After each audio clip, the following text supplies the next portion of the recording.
Hello, little sprouts. Today we're going to read the book, The Dog Who Had Kittens. This book is by Polly M. Robertus and illustrated by Janet Stevens. The Dog Who Had Kittens.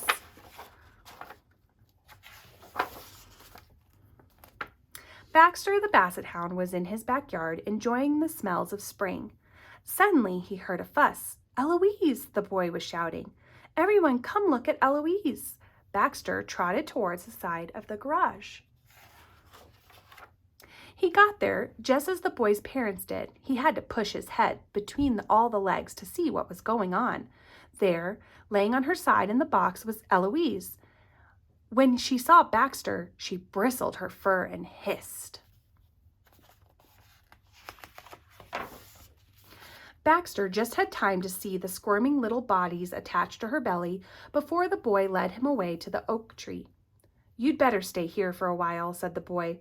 "We're going to move Eloise into the house with the kittens. She's very nervous." So Baxter was chained to the tree and abandoned. "Kittens," he thought. "Just what I need. More cats around this place. More attention for Eloise, less attention for me." He lifted his head and howled.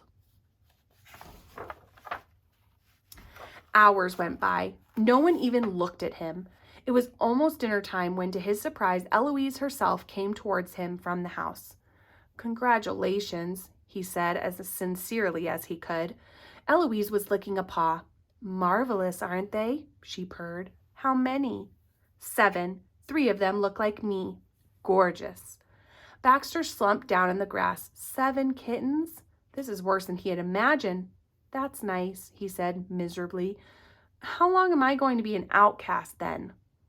"It wasn't my idea to chain you up. All the same, I'd appreciate it if you'd stay away for a while. You're a dog, and the kittens and I are cats.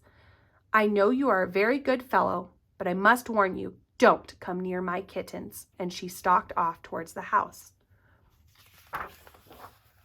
Finally, the boy fed Baxter and scratched and hugged him, but the ball didn't come out and Baxter wasn't invited for a walk. Worst of all, Baxter had to go to bed in the garage. It went like this for 3 days.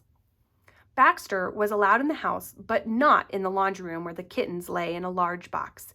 He could hear their thin cries from time to time.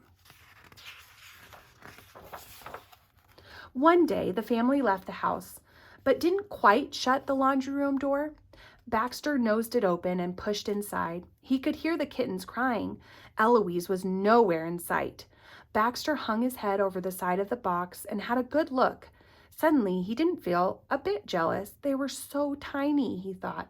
Their eyes aren't open. They can't even hold up their little heads or walk. The mewing kittens, babies, seemed to be searching. Their cries were the most pitiful sound that Baxter had ever heard. Suddenly, Baxter was furious with Eloise. Where was she? What right had she to leave her babies all alone like this? When had they last eaten? Baxter began to pace around the room. The kittens' cries grew louder. "Oh, why doesn't anyone come?" he thought desperately. Finally, he went back to the box and the kittens were in a ball in one corner. Delicately, Baxter stepped into the box and he lay down carefully, taking most of the extra space. The kittens sensed his warmth and began to pull themselves towards him, crying louder than ever. Blindly, they stumbled and tumbled over each other until they were between his front paws. Little muzzles scouted his fur, little mouths sucked at his legs and neck, little paws with needles massaged him. Baxter was afraid to move for fear of crushing one of them. He held still for a long time, and at last the kittens fell asleep. He sniffed and poked them gently with his big nose. All at once, he felt happier than he had ever felt before. "I did it," he thought. "I helped them. They feel safe now. This is wonderful." Suddenly, there was Eloise, with eyes like embers. Eloise gave him a hard look, leaped into the box, and began at once to sniff and push the kittens. They began to waken and cry. "Get out," Eloise said. Baxter climbed carefully out of the box. "I didn't hurt them." "I can see that, but it's feeding time, and you're in the way." "Past feeding time," Baxter said, remembering his anger. Poor little mites, crying and crying. And where were you then? None of your business. And don't think I don't know my business. Kittens are always hungry, they think. I have to get away from time to time. Baxter looked at Eloise, and the kittens were suckling. A pretty sight, he said humbly. Once the family realized that Eloise trusted Baxter around the kittens, everyone relaxed. He could come and go as he liked. To everyone's surprise, he spent most of his time with the kittens.